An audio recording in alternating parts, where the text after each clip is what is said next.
Mali, in the hills of Dogon country, in a remote village called Banjugu, a smallholder farmer named Anta begins her day. There are 7 people in my family. Each morning I wake up, prepare the children for school. Then I fetch 20 liters of water. The water source is a kilometer away in a deep canyon. Then I tend to my onions. In the afternoon, I cure the millet for the evening meal. When it's time to sell her crops, it's another long trek. I have to cross 3 valleys to get to the Kokola market. The market is not easy.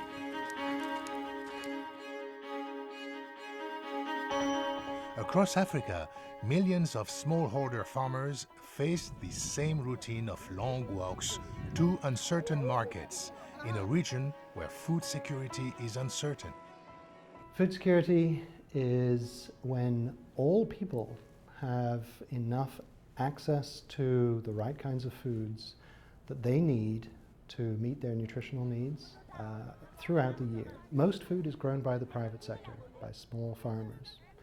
And they have to have access to markets to be able to get that food out to people who don't grow food, who need it. Now, smallholder farmers like Anta are in a cusp of a revolution in how farmers are connected to markets. The key to this connection is school children.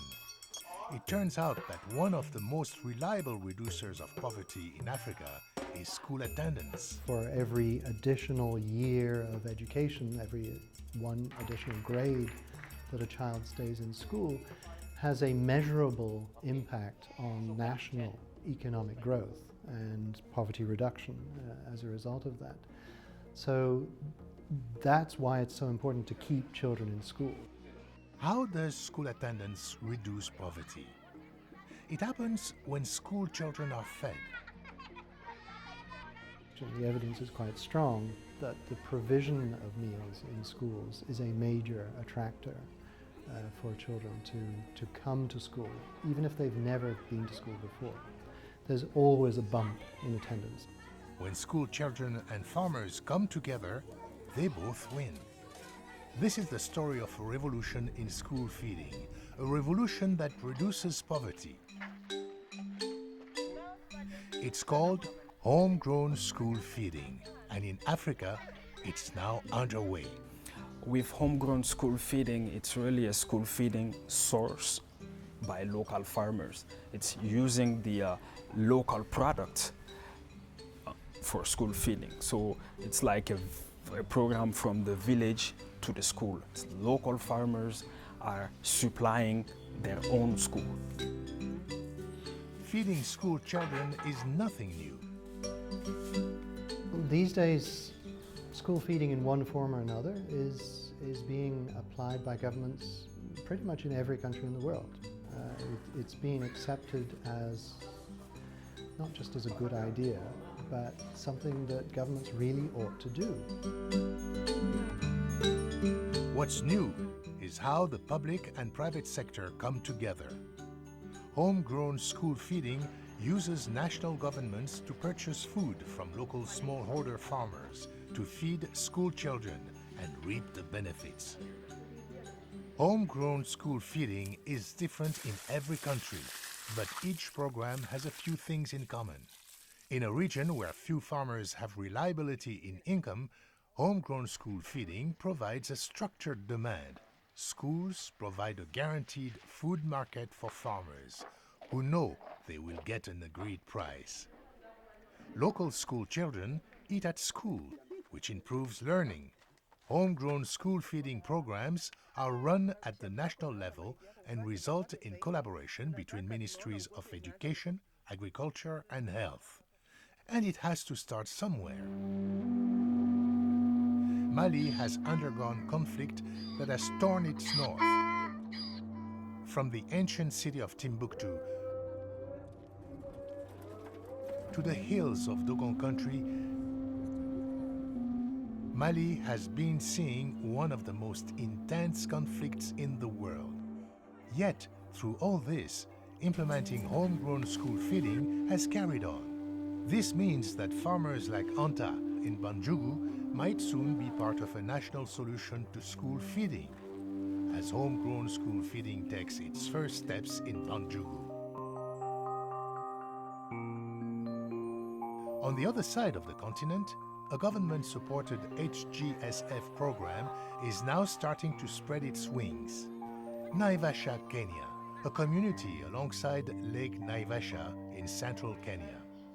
Here, the schools are filled with the children of farmers. Farmers like Teresia. A single mother. I am a single mother and I have 4 children. We stay alone because my husband passed on 2 years ago. I sustain the family alone. I take care of the children and I take the children to school. If they can be spared from farm duties to get to school.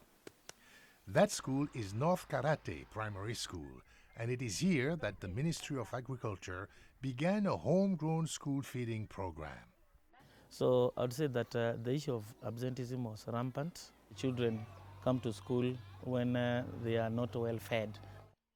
Patrick Sondra is head teacher at North Karate Primary School. We found that if we could support these children to feed in the school, they will have a very big advantage in that, one, they will eat food that is hot, nutritious, very balanced, and at the same time help to improve their performance. We were fortunate that among all the schools that had at least written the proposal, we were chosen as one of the schools to benefit. We are combining our efforts through all the parents, the stakeholders, to see on how we can at least make this program a success. The national government's representative in North Karate makes sure government services happen on the ground. When we called the parents, we were able to discuss with them, plus the other stakeholders. And we told them exactly what the school feeding program would be and why it was being brought to the school and why it was felt that the school would be part of the project. The parents and school officials formed a school feeding committee, advised and trained by the Ministry of Agriculture on how to get the program rolling. This building is our kitchen. It was constructed by the help of the school management committee, which so it was necessary at least to have somewhere where I could cook for these children. And this is how they came about, soliciting for funds and constructing it. The HGSF program not only buys from local farmers, it also teaches them how to increase their crop yields. Farmers like Teresia. I have learned how to till the soil, how I should divide the farm, how to separate the crops, to separate the beans from the maize. I will not wander around looking for kales to buy in the market. Now I go to the farm and pluck some and cook for my children, and they sleep well. Better farming has led to better food, and the school in turn needed to hire 2 new cooks. Among the so many applicants who wanted this, these posts of the cooks, the one called Teresia, who is one of our committee members, she got the job. This job is good, and I have benefited. I am not worried where to get money or to find the next meal. Which means Teresia's children are attending school instead of tending the farm. Attendance at North Karate Primary School has gone from 70% to 90%. And Teresia now has a full-time job as a school cook. In Teresia, all aspects of homegrown school feeding come together. She's a smallholder farmer, a mother of children in the school, and an employee of the school. My first salary, I built this house for my son, and my next one took him to school, and that is what has educated him till today. As it moves into subsequent years, homegrown school feeding takes hold, paying dividends to the community. Back in Mali, a village called Diabolo has taken everything a step further. A smallholder farmer named Mariam is preparing to go to the market. We used to go for market day to trade crops. It was a very hard journey. It is a 10-kilometer trek by hired donkey cart to a teeming marketplace in Jenny, in in front of Mali's most famous landmark, a mosque that is the largest mud structure in the world. For years, this has been Mariam's expensive and time-consuming routine to get her crop to market. But this routine and her life is about to change. That's because Mariam has just been selected by Diabolo's school to provide its meals, which means the children here will eat fresh, nutritious, locally grown food. And Mariam's new market for her crop is now 10 minutes away, not 10 kilometers. This is homegrown school feeding in action. In the past, the school meals came from overseas. At that time, we didn't even know the food was coming from abroad. But with time, we came to understand and were disappointed. Like in Kenya, with government support, the school formed a feeding committee to look into using local food in schools. We were not sure of the quality of the food that was brought by those organizations. It wasn't the taste we wanted. With the local product, we are getting the taste we want. It's no surprise that children prefer home cooking. So the committee took bids from local farmers to provide food for the schools. Their school management committee, they have a call for bid program, and farmers have to apply for the bid. They make an announcement in the village. The people who are interested write their name on an envelope. This year I was chosen. I was lucky. It's more than just assuring that food is locally grown. It ensures transparency and avoids corruption. The tenders are published, the bid amounts specified, and quality control inspections at the school level ensure that the program funds school feeding only. And if you are accepted, you bring your product, and they have a technical agricultural agent come to their school, really inspect the cereals supplied by local farmers, see if they are proper for consumption. And when Mariam's food passed the test, she became one of the providers of nutritious, locally grown food to Diabolo's school children. The school feeding program is important because this is a farming town. It's good to have a closer market. We can control the quality and ensure it is healthy. And school attendance is rising. It's good for the farmers to know that the food they grow helps children to come to school. And for Mariam, the days of unreliable prices at faraway markets are gone. I am very happy, like a dream. You don't make big money, but you are sure that you are not losing any money. This program is changing their lives. They are proud. Now we have a kind of security. The program was designed by Mamoudou Doumbia from Mali's Ministry of Education. The school is really a success story. Before there were only 20 kids, and now there are over 206 classrooms with 7 teachers. This is a success that needs to be supported even when partners withdraw. In Diabolo, homegrown school feeding is underway. Children are being fed, and the farmer prospers. Can homegrown school feeding extend throughout Africa? Back in Western Kenya, one school thinks it is ready. Bukusi Primary School in Kagameg in Western Kenya. 2 years ago, it was just another school in a region where 2/3 of the population lives in poverty. This region is an agricultural region. Most of the people actually are peasant farmers. Small scale, they just produce enough to feed themselves and not throughout the whole year. So it is actually feeding from hand to mouth. Regina teaches at the school. The children in this school have gone through turbulent times because there are times when we have no harvest. Before, children had to go home to get their lunch. Others would just stay in class with no lunch. And some had to leave their homes even without breakfast. And they have to stay at school the whole day without any meal until in the evening when they go back home, and they are also not assured of having a meal. One of those hungry students was Audrey. Audrey is a hardworking student. But 2 years ago, she lost the parent, and it was very difficult for her. But thanks God, the uncle took her, and they stay with the uncle, who is just staying near the school. It's a stone throw from the school. That uncle's name is James, and he's a smallholder farmer. I was not able to help her much. I was doing small-scale farming that was not doing well. I had problems planting maize. I never knew how to space the crops. I used to plant randomly. Just as he came to Audrey's rescue, Audrey one day came to her Uncle James with news that would change their lives. Audrey came and told me that the school wanted to start a school feeding program. It was true. Head teacher Moses Mete had made the proposal to the Ministry of Education. I filled the proposal.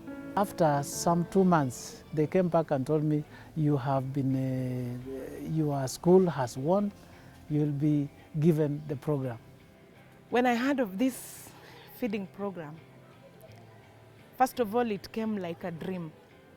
And I was like, is it a reality? But indeed, when it started, it's like a miracle that has just happened. But it's a miracle that grows out of hard work.